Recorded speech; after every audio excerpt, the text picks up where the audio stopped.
तो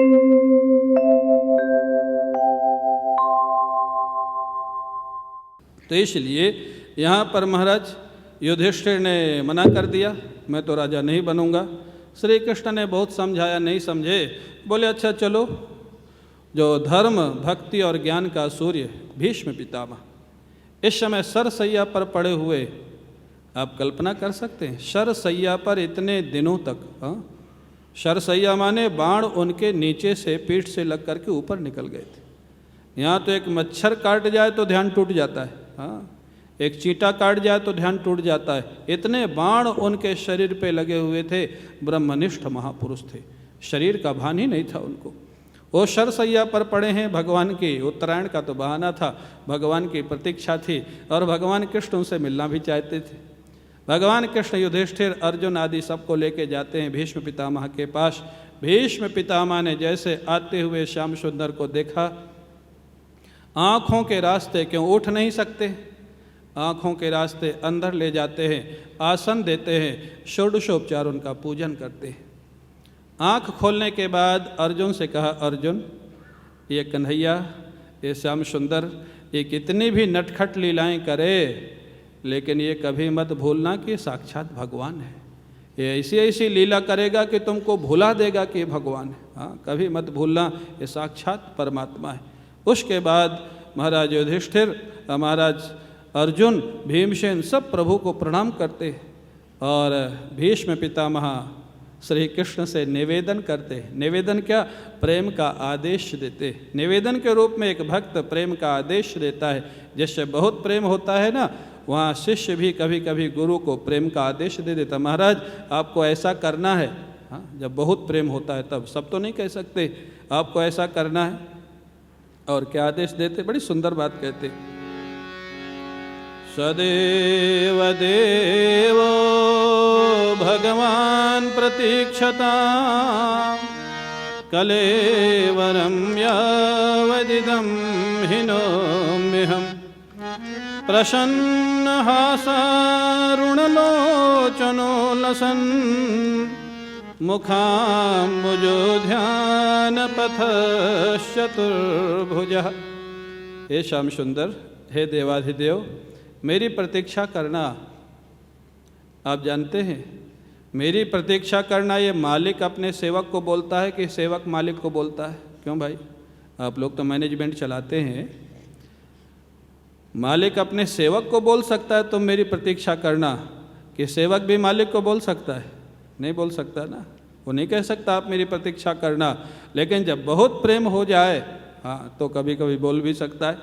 यहाँ भीष्म पितामह कहते हैं, प्रभु मेरी प्रार्थना है। क्या प्रार्थना है? आप मेरी प्रतीक्षा करना। कब तक? बोले जब तक ये शरीर छोड़ करके आपसे एक ना हो जाऊं, आपसे मिल ना जाऊं, तब तक यहीं खड़े रहना, अब मत जाना। पहली प्रार्थना। और दूसरी प्रार्थना, मैं जानता हूँ आप ही मेरे आराध्य हैं, आप ही नारायण के स्वरूप हैं, लेकिन मैं हमेशा ध्यान चतुर्भुज नारायण का करता था। मैं अपने जीवन के अंतिम समय में उसी झांकी का दर्शन करना चाहता हूँ। इसलिए मेरी दूसरी प्रार्थना है, आप ये रूप बदल करके चतुर्भुज नारायण के रूप में प्रकट हो जाए। श्री कृष्ण तुरंत चतुर्भुज नारायण के रूप में प्रकट हो गए। शिष्य आदेश दे रहा है आज आराध्य को, प्रेम का आदेश। और तीसरी प्रार्थना, भीष्म पितामह कहते हैं, प्रभु दुनिया कुछ भी कहे, दुनिया नहीं समझती है कि भीष्म पितामह की गहराई क्या थी। वो दुर्योधन के पक्ष से लड़ते हुए भी श्री कृष्ण के कैसे प्रेमी थे, ये बहुत कम लोग समझते हैं। लेकिन प्रभु मैं जानता हूँ और आप जानते हैं।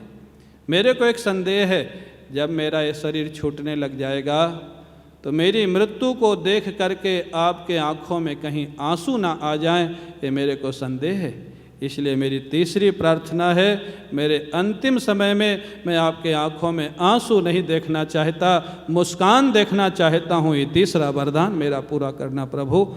और ये विलक्षण प्रार्थना, भीष्म पितामह का प्रेम देखें। महाराज युधिष्ठिर के अनेक प्रश्नों का जवाब देते, सरसैया पर पड़े पड़े। और उसके बाद कहते हैं, प्रभु आपने जन्म के समय ये क्या कोई दावा कह के बोल सकता है? इति मत रूप कल्पिता वितृष्णा भगवती सात्वत पुंगवे विभोनि। प्रभु आपने जितनी शुद्ध बुद्धि मेरे को जन्म के समय दी थी, बच्चे की बुद्धि जितनी शुद्ध होती है, मैंने उस बुद्धि में कोई दाग नहीं लगाया। ज्यों की त्यों शुद्ध बुद्धि में आज अंतिम समय में आपके चरणों में समर्पित करता हूँ। कितना शुद्ध जीवन होगा!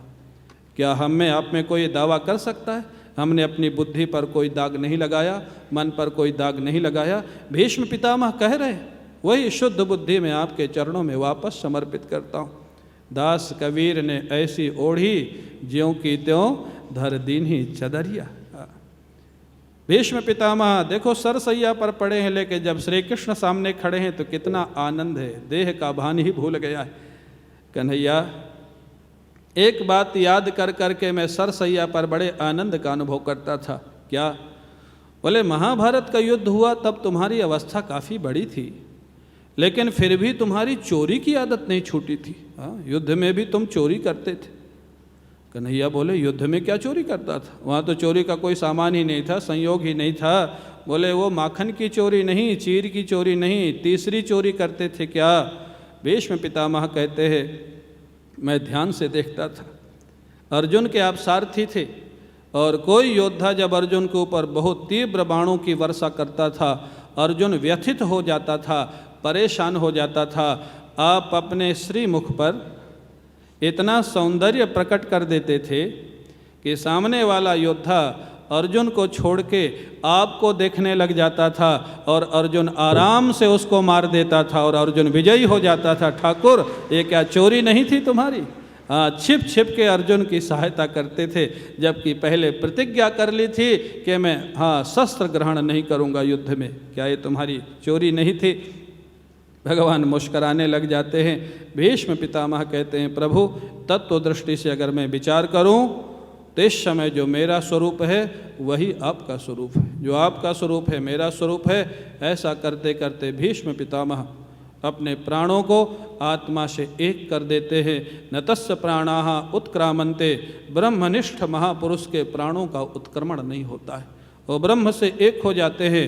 भीष्म पितामह समाधिस्थ होकर के प्राणों को आत्मा से एक कर देते हैं। उनका अंतिम संस्कार किया गया।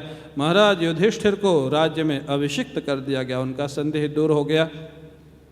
और भगवान द्वारिकाधीश अब उन लोगों से विदाई लेकर के वापस कहाँ चले जाते हैं? हस्तिनापुर से द्वारिका चले जाते हैं।